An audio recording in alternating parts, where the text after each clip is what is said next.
النهارده جيت لكم وصفه يقدر يستخدمها الصغير والكبير، وصفه خارجيه بس في نفس الوقت هتقضي على البلغم والسعال في ليله واحده بس. وصفه من مكونات بسيطه جدا وموجوده في مطبخك. كل اللي احنا عايزينه زنجبيل وعسل نحل وزيت زيتون ودقيق. المكونات معانا: معلقه من الزنجبيل. هنا تقدري طبعا تستخدمي الزنجبيل المطحون او الزنجبيل الطازه اللي هو بيكون متوفر عند اي خضرواتي، بس انا مش هستخدم النهارده معايا في الوصفه دي غير الزنجبيل المطحون. لو هتستخدمي الزنجبيل ده تقدري تاخدي منه بتقشريه وتفرميه، تاخدي مقدار معلقه صغيره للوصفه بتاعتنا النهارده. كمان هناخد معلقه من دقيق بمعلقه صغيره. تمام. وهنضيف ليها معلقه من زيت الزيتون ومعلقه من عسل النحل.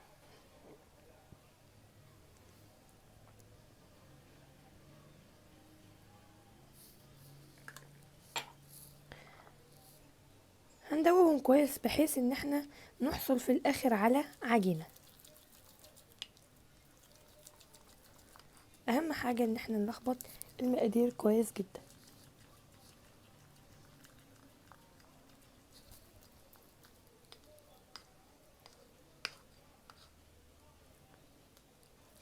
زي ما انتوا شايفين احنا هنا حصلنا على عجينة اهو. هنحطها على جنب لما نحضر معانا الشاشة المستخدمة. ده شاش طبي بتقدري طبعا تحصلي عليه من الصيدلية، وكمان قط طبي بتجيبيه من اي صيدلية حواليك.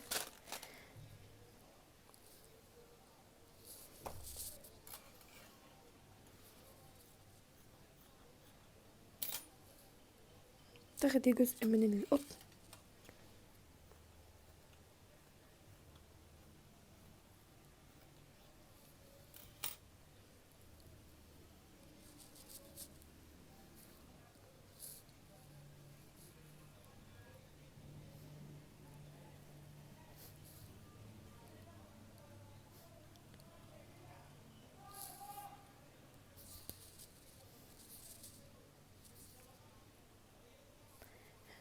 انا كده حصلت على الشاشة المستخدمة.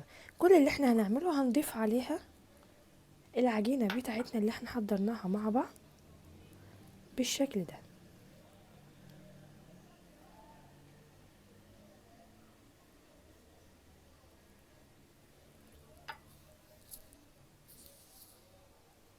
شايفين؟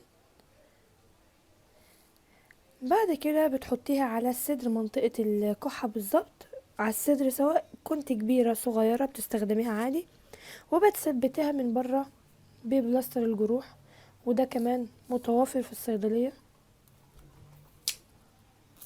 أهو. بتقطعيه كده. طبعا مش هحطها عليها، لكن انا محضره الواحده فاضيه اهي ان انا اعرفكم ازاي. بتحطيها على الصدر كده وبتثبتيها باللزق من كل اتجاه. تمام. طبعا على منطقة الصدر بتحطيها البلاستر ده، بتثبتيه. ما تحطوش دايما يدور عشان لما تيجي تنزعيه ما تبقاش فيه مشكلة عندك او انه يوجع. لا، بتحطي كده واحدة هنا وواحدة هنا وواحدة هنا وواحدة هنا قبل النوم ب3 ساعات، وبتسيبيه لتاني يوم الصبح. بتقوم الصبح ان شاء الله ان شاء الله لا بتلاقي سعال ولا بتلاقي كحة ولا بتلاقي بلغم ولا بتلاقي اي حاجة. هي من اول مرة الحمد لله هتجيب معاكي نتيجة، ولكن لو الحالة كانت معاكي مشتدة بتكرر عملية تاني يوم وبس. يعني كل اللي انت محتاجاه هو الخلطة بتاعتنا، تحطيها مباشرة على الصدر وبتثبتيها من خلال الشريط اللاصق الطبي، وقبل النوم ب3 ساعات بالظبط، وبتسيبيها طول الليل وانت نايمة. احرصي ان وانت بتتقلبي، سواء كنت طفل او كبير او راجل او امرأة، وانت بتتقلب بالليل انك ما تتشالش منك. وقوم الصبح عادي انزعيها وارميها، وان شاء الله من اول استخدام بتلاقي مفيش اي حاجة عندك شاشة طبية، وصفة طبية، وصفة بلدية.